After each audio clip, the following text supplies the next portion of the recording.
எனக்கு எழுதும் போதே தெரியும் இந்த பாட்டு வந்து ஒரு பெரிய காலத்தை கடந்து நிற்க போகிற ஒரு பாட்டு தான். கோயம்புத்தூர் மண்ணுனாலே உங்களுக்கு வந்து கவிதை பட்டாளம் தான். அந்த 40 செகண்ட் ரீல்ஸ்குள்ள போய் மூழ்கணும்னா நம்ம அறிவும் அதுவும் 20 செகண்ட் யோசிச்சுட்டு ஆஃப் ஆகி தூங்கிடும். போனை விட்டு வெளியில வந்து உலகத்தை பார்த்தாலே போதும். வெறுமனே வார்த்தைகளை கொண்டு போய் ஒரு மியூசிக்குள்ள பொறுத்துற ஒரு கணிதமோ அல்லது ஒரு ஃபார்முலாவோ பாட்டு எழுதுறது கிடையாது.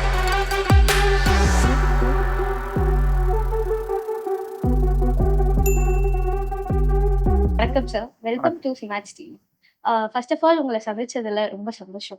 நீங்க இந்த ஆப்பர்ச்சுனிட்டி கொடுத்ததே எங்களுக்கு ரொம்ப பெரிய விஷயம். ஸோ உங்க லைஃப் ஜேர்னி பிகினிங்ல இருந்து சில கேள்விகள் கேட்குறேன் சார். உங்களுக்கு எப்படி எழுத்து மேல ஒரு ஆர்வம் வந்துச்சு? முதல்ல வந்து உங்க எல்லாருக்கும் என்னோட அன்பான வணக்கங்கள். ஸோ ஒரு ஒரு மாணவர்களா சவிதா கல்லூரியிலேருந்து என்கிட்ட இன்டர்வியூ அப்படிங்கும்போது இது வந்து வழக்கமான இன்டர்வியூ இல்லாமல் ஒரு நார்மலாக ஒரு இன்டர்வியூனா ஒரு காம்பேர் கேட்பாங்க, நிறைய பேட்டிகள் எடுத்து பழக்கமானவங்க கேட்பாங்க.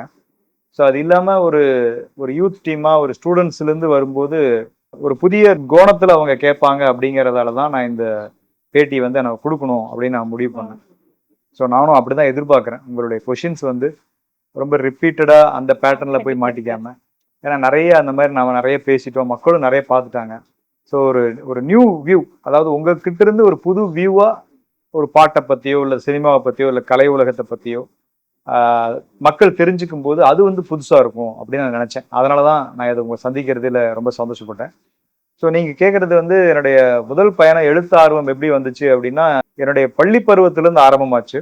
நான் 10வது படிக்கும்போது காலகட்டத்திலிருந்து தமிழ் மேலே எனக்கு ஒரு அலாதியான ஒரு பற்று.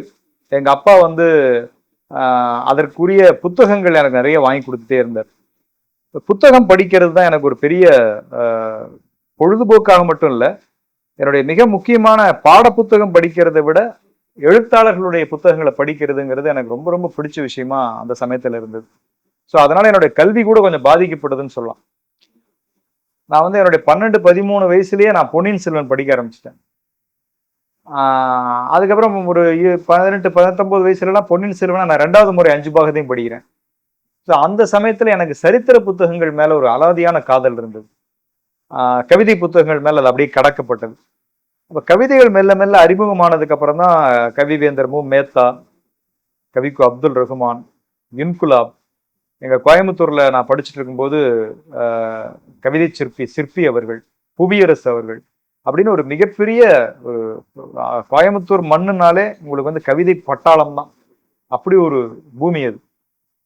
அப்போ அவங்க கூடலாம் பழகிற வாய்ப்புகளும் எனக்கு வந்து கொஞ்சம் கொஞ்சமாக அமையப்பட்டது. அதுலேருந்து எனக்கு கவிதை ஆர்வம், அப்புறம் அதை எழுதணுங்கிற ஆர்வம், அப்புறம் அதை மேடையில் பேசணுங்கிற ஆர்வம், இப்படி ஒரு படியா அது மேல பாடலாசிரியரா மாறணும்னு எந்த தருணத்துல உங்களுக்கு தோணுச்சு சார்? பாட்டு எழுதணும் அப்படிங்கிற எண்ணம் வந்து எனக்கு ஏற்படுத்தினது எங்க அப்பா தான். ஸோ அவர் தான் வந்து கவிதை எழுதிட்டே இருக்கோம், கவிதை எழுதும் போது அதுல நல்ல பேர் வாங்கலாம், நல்ல புகழ் பெறலாம், புத்தகம் போடலாம். ஆனா அதை தாண்டி இன்னொரு படி வேற ஒரு வடிவமா யோசிக்கணும் அப்படின்னா பாட்டு எழுதுனா என்ன, அது இன்னும் வீச்சு அதிகமா இருக்குமே, தமிழ் சினிமாவில் போய் நம்மளால அதுல பரிணமிக்க முடியுமே அப்படிங்கிற யோசனை அவர் சொன்னார். ஸோ அப்போ எனக்கு பாட்டு எழுத வராது, தெரியாது அப்போ. ஏன்னா அந்த சந்தத்துக்கு எப்படி வார்த்தைகளை கோர்க்கிறது அப்படிங்கிற ஒரு பெரிய வித்தை அது. அப்படி இருக்கும்போது அதிலிருந்து அதுக்கான பயிற்சியை நான் வந்து என்னுடைய 12ஆம் வகுப்பு காலகட்டத்தில் நான் பண்ண ஆரம்பித்தேன். ஸோ நான் இன்ஜினியரிங் படிக்கணுங்கிறது தான் என்னுடைய இலக்காக இருந்தது. அப்போ அதுக்கான மதிப்பெண் வரலை. அப்போ அந்த ஓராண்டு இம்ப்ரூவ்மெண்ட் எழுதலாம் அப்படின்னு முடிவு பண்ணும்போது அந்த ஒரு வருஷமும் நான் இம்ப்ரூவ்மெண்ட் எழுதுறதுக்காக எடுத்துக்கிட்ட நேரத்தை விட இது மாதிரி பாட்டு எழுதுறதுக்காக எடுத்துக்கிட்ட நேரம் அதிகம். ஸோ அதனால அந்த பாட்டு எழுதுற எண்ணம் வந்து ஆணித்தரமா மனசுக்குள்ள பதிஞ்சு. நீங்க இப்ப சொல்லியிருக்கீங்க இந்த மாதிரி வந்து உங்களோட சின்ன வயசுலயே இருந்து வந்து நீங்க பொன்னியின் செல்வன் மாதிரியான புத்தகங்களை படிக்க ஆரம்பிச்சிருக்கீங்க அப்படின்னு சொல்லி. இது வந்து இப்ப கேட்க ரொம்ப ஆச்சரியமா இருக்கு. ஏன்னா இப்போ ஒரு ரொம்ப சின்ன கதை இருக்க, ஒரே ஒரு பார்ட் ஆஃப் கதை இருக்க புக்ஸை கூட படிக்கிறதுக்கு எல்லாருமே வந்து சோம்பல் படுறாங்க. ஏன்னா இப்ப இருக்க ரீல்ஸ் காலகட்டம் அந்த மாதிரி லைக் ஒரு 20 செகண்ட்ஸ்ல ஒரு இதை வந்து பார்த்து முடிச்சிடணும், ஒரு கதையை வந்து புரிஞ்சுக்கணும் அப்படின்னு நினைக்கிறாங்க. அந்த மாதிரி லைக் புராணங்கள்ல இருக்கிற மாதிரி கதைகளை அவ்வளோ நேரம் செலவிட்டு அந்த ஒவ்வொரு வார்த்தைகளையும் அவ்வளோ அழகான தமிழ் வார்த்தைகளை படிக்கிறதுக்கு உங்களுக்கு எப்படி அந்த பொறுமை இருந்ததுன்னு நீங்க நினைக்கிறீங்க? ஏன்னா இப்ப இருக்க யாருக்கும், எனக்கு தெரிஞ்சு யாருக்கும் இல்லை. ஏன்னா நானும் ஒரு புத்தகம் படிக்கணும்னு ஆரம்பிச்ச ஸ்டார்டிங் டைம்ல நான் வந்து ஒரு 12th ஸ்டாண்டர்ட்ல தான் ஸ்டார்ட் பண்ணேன். அந்த டைம்ல ஒரு புக் படிக்க நான் ரொம்ப கஷ்டப்பட்டேன். ஒரு 3-4 பேஜஸ் முடிக்கிறதுக்கே ரொம்ப ரொம்ப கஷ்டப்பட்டேன். இப்படி படிப்பேன், அடுத்து வந்து ஒரு ஃபாஸ்டான இதுக்கு தான் மூவ் ஆகணும்னு தோணுச்சு. சோ அது உங்களுக்கு எப்படி இருந்துச்சு? உண்மையிலேயே நல்ல ஒரு அருமையான கேள்விதான் இது. எனக்கு என்னன்னா, நான் இப்ப என்னுடைய சின்ன வயசுகள்ல எனக்கு வேற ஆப்ஷன் கிடையாது. நீங்க வந்து அறிவை தேடணும்னா நூலகத்துக்கு தான் போகணும். ஏன்னா விலை அதிகமா இருக்கும் புத்தகங்கள் முதல்ல. நமக்கு கொடுக்குற கை காசுல புத்தகம் வாங்குற அளவுக்கு அதுல சேமிக்க முடியாது. ஸோ புத்தகம் வாங்குறதே எனக்கு ஒரு பெரிய செலிப்ரேஷனா, ஒரு கொண்டாட்டமா இருக்கும். ஒரு கடைக்கு நான் வந்து நீங்க ஒரு கோயிலுக்கு போனா கூட நான் அங்க இருக்கிற நூலகங்களை போய் பார்த்துட்டு புது புது புத்தகங்களை பார்ப்பேன். பார்த்துட்டு நான் போன வாட்டி காங்கேயத்துல நடந்த ஒரு புத்தக விழா, ஒரு திருவிழாவில் கூட புக் எக்ஸிபிஷன், அதுல கூட பேசும்போது நான் சொன்னேன், எனக்கு வந்து அது நிறைய பேருக்கு இருக்கும். புத்தகங்கள் புதுசா வாங்கணும்னா அதை ஸ்மெல் பண்ணி பார்ப்போம் தெரியுமா? அதுல ஒரு ஸ்மெல் இருக்கும். அதுல வந்து அந்த இங்கும் அந்த கம்மும் சேர்ந்து புது புக்ல ஒரு வாசம் அடிக்கும். ஸோ இந்த வாசம் வந்து எனக்கு ரொம்ப பிடிக்கும். நான் புதுசா கவிதை புத்தகம் வாங்கினோடனே அந்த ஸ்மெல் பண்ணி அதை பிரிச்சு, ஏன்னா புத்தகம் படிக்கிறதுங்கிறதே ஒரு ரசனை. அது ஒரு அதை படிக்கிறதுக்கு ரசனை வேணுங்கிறத விட படிக்கிற முறையே ஒரு ரசனையோட படிக்கணும். ஸோ அதை வாங்கி முதல் பக்கம் பிரிச்சு அதுல எழுத்தாளருடைய பேருக்கு அடியில் ஒரு சின்னதாக ஒரு கோடு போட்டு அதை அவர் கொடுக்குற ஒரு மரியாதை. இவ்வளவு பெரிய புக்கு எழுதுறது, படிக்கிறதே ஒரு பெரிய விஷயம்னா எழுதுறது எவ்வளவு பெரிய விஷயம். ஸோ அதுக்கு ஒரு மரியாதை கொடுத்து அதுக்கப்புறம் ஒரு புக்கா அந்த புக்கை ஓரமா மடிக்கிறது கூட அந்த புக்குக்கு வலிக்குமோன்னு நினைப்பேன். அதனால ஒரு மயில் இருக்க வைக்கிறது, இல்லைன்னா ஏதாவது ஒரு சின்ன ஒரு பேப்பர் துண்டை வச்சுட்டு அப்புறம் நம்ம பிடிச்ச வரிகள் எல்லாம் அடிக்கோடிட்டு அதை முடிக்கும் போது நான் வந்து படித்தேன். அறிஞர் அண்ணா வந்து ஒரு புக்கை முடிச்சிட்டாருன்னா அது கீழே வந்து லைப்ரரியில வந்து ரீடட் பை அண்ணாதுரை அப்படின்னு கையில் போட்டு வரான். இந்த மேனரிசம் எனக்கு ரொம்ப பிடிச்சிருந்தது. எங்கப்பா எப்படிப்பட்ட, அப்போ அவருடைய ப்ரொஃபஸர் கேட்டிருக்காரு, அவரை போய் ஒரு புக்கு லைப்ரரி பார்த்து எல்லாம் அண்ணாதுரை அண்ணாதுரை அண்ணாதுரை எல்லாத்தையும் போட்டு, நீ என்ன இவ்வளவு புக்கம் படிச்சிட்டியா? படிச்சிட்டேன். அப்ப எதை கேட்டாலும் சொல்லுவியா? சொல்லுவேன். அவர் ஏதோ ஒரு ரேண்டமா ஒரு புக் எடுத்து ஒரு கொஸ்டின் கேட்கிறாரு, அதுக்கு அண்ணா பதில் சொல்லியிருக்காரு அவர் ஸ்டூடெண்டா இருக்கும்போது. அந்த மேனரிசம் எனக்கு பிடிச்சது. அதுல நானும் வந்து என்ன பண்ணுவேன்னா அந்த புக் எடுத்து முடிச்சுன்னு பா விஜயன் கைது போடு. ஸோ இதெல்லாம் வந்து நான் மெல்ல மெல்ல எனக்கு அது ஒரு ஆர்வத்தை ஏற்படுத்தியே இருந்தது. ஸோ நீங்க சொன்ன மாதிரி இன்னைக்கு இருக்கிற ஜென்ரேஷன் ஸ்டூடெண்ட்ஸ்க்கோ அல்லது இளைஞர்களுக்கோ வந்து ரீல்ஸ் தான். அவங்களால நீங்க சொன்ன மாதிரி புத்தக உலகத்துக்குள்ள பயணிக்க முடியலங்கிறது ஒரு பெரிய விபத்து. அது ஒரு ஆக்சுவலா ஒரு தலைமுறையை சந்திக்கிற ஒரு விபத்து.